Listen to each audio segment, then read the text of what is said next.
Vous connaissez le Crazy Kart de Razor? Si c'est pas le cas, voici le jouet fun par excellence, sans aucun doute l'engin le plus amusant de la rentrée. Drift, demi-tour, 360, à le voir évoluer ainsi, difficile de ne pas avoir envie de chevaucher ce petit kart.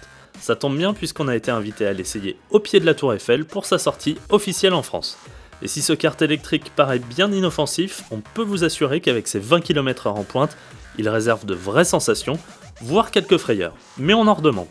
Devant les yeux médusés des touristes, enfants comme adultes, c'est le créateur américain du jouet Ali Kermani qui nous a initiés. Voici comment ça marche. Conduire le Crazy Kart est très simple. La pédale d'accélérateur contrôle la vitesse. Plus vous appuyez, plus ça va vite. Sur le volant, il y a une flèche. La direction dans laquelle vous la pointez, c'est là qu'ira le kart. Mais ce qui en fait un engin si amusant, c'est la barre de drift. Dès que vous la levez, ça relève les roulettes et fait bouger l'arrière. Barre en bas, ça se conduit comme un kart. Barre en haut, ça se conduit comme un Crazy Kart. Mais le meilleur moyen de vous montrer comment ça marche, c'est de l'essayer. On est parti. Lui maîtrise à la perfection l'engin, nous beaucoup moins, difficile de le suivre dans ses facéties qui ne sont pas sans rappeler un certain Ken Block. Mais très rapidement on prend le coup et on n'a plus du tout envie de descendre.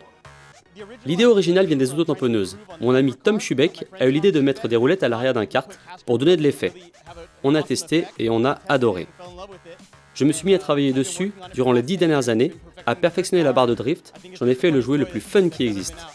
Pour preuve, à sa sortie aux États-Unis en 2013, le Crazy Kart s'est retrouvé en rupture de stock. Très vite, il est devenu une star sur le net, adopté aussi bien par les enfants que par les adultes, et même quelques stars hollywoodiennes. Et à la question de savoir si c'est un jouet pour petit ou grand, voici la réponse. Pour être honnête, on l'a d'abord fait pour nous. En tant qu'adulte, on a tout de suite adoré. Mais avec l'entreprise Razor, on a décidé de le commercialiser dans un premier temps pour les enfants. Et puis les réactions sur internet ont été très rapides. Les parents, notamment les papas, nous ont réclamé « faites-en pour adultes ». D'ailleurs, vous verrez dans les vidéos sur le net que ce sont les parents qui s'éclatent avec. Voilà qui nous amène à l'un des points noirs du Crazy Kart, son prix, 599€. C'est cher, très cher même, et ça risque de décevoir plus d'un enfant qui se voyait drifter autour du sapin de Noël à son volant. Plusieurs autres projets sont en cours. On a de nouvelles versions qui vont sortir, notamment un Crazy Kart XL pour adultes, plus puissant et plus large. On vient de dessiner aussi un petit kart pour enfants à partir de 3 ans. De quoi faire naître des vocations de pilote dès le plus jeune âge.